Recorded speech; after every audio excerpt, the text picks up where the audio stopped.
Beyond the Badge is brought to you by the Edina Crime Prevention Fund.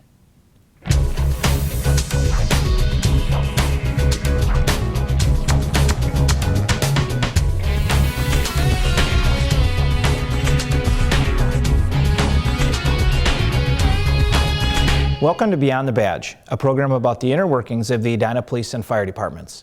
Thanks for joining us. I'm Officer Brian Hubbard. Two of Edina Police Department's canine officers and their handlers were honored in the National Detector Dog Trials.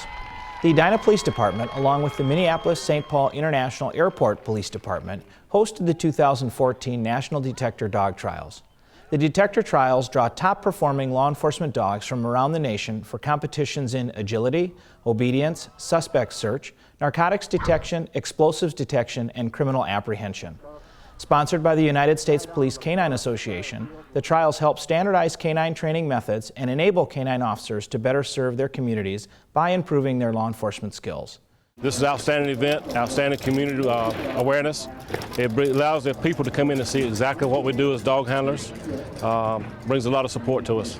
This year, Edina officers Mike Seeger and Jason Bear, along with their dogs Diesel and Blade, finished in third place for the Department Team Award. So it was a combination of points between Officer Bear and I.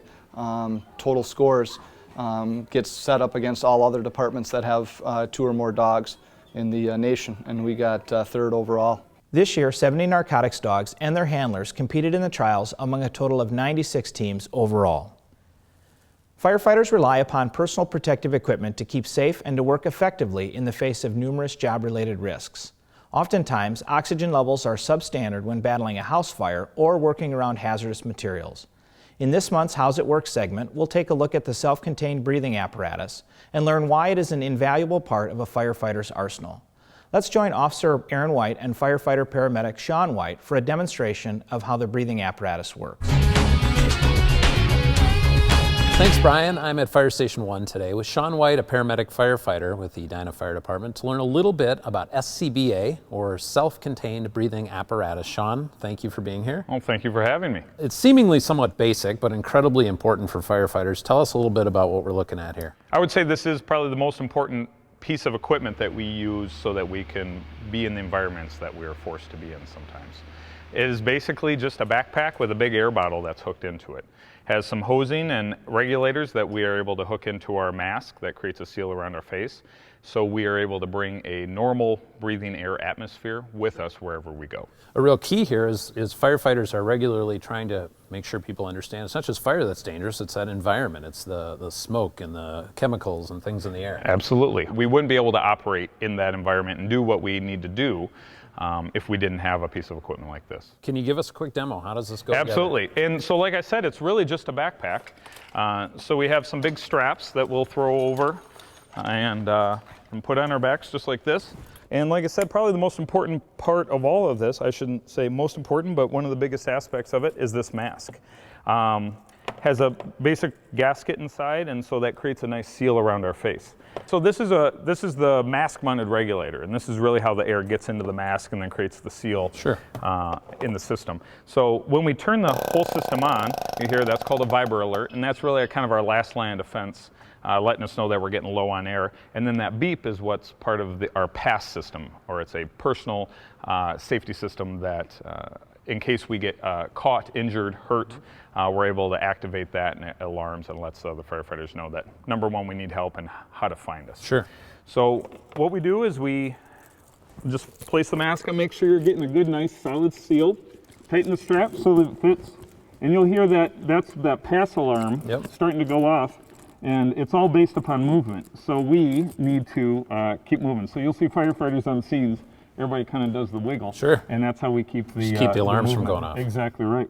So once we get this mask on, you can tell that it's a lot harder to necessarily understand me. Right. So some of us will wear these voice amplifiers. We wear it on our mask, and allows us to project the voice a little bit better. You get the Darth Vader thing going. Exactly right. Very scary for some people, but very important. Good time maybe for you to tell everybody we're not actually brothers.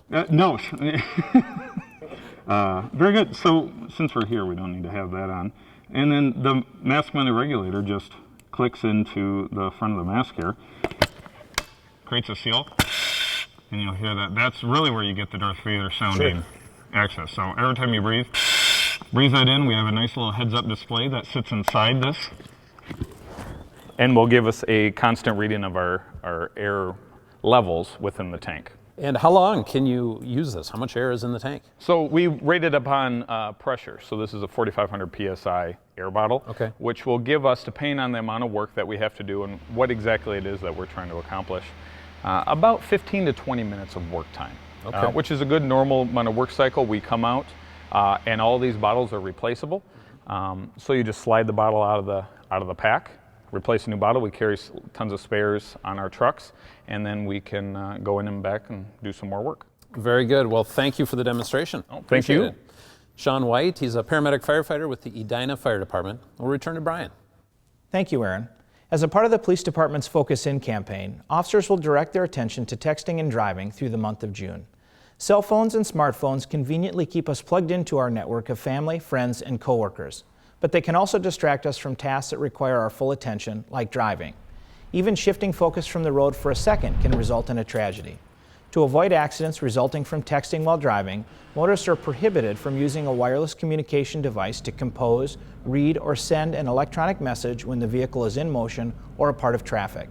This means drivers cannot use their device for sending messages or viewing web pages either. Let's have a safe summer by keeping our attention undivided behind the wheel.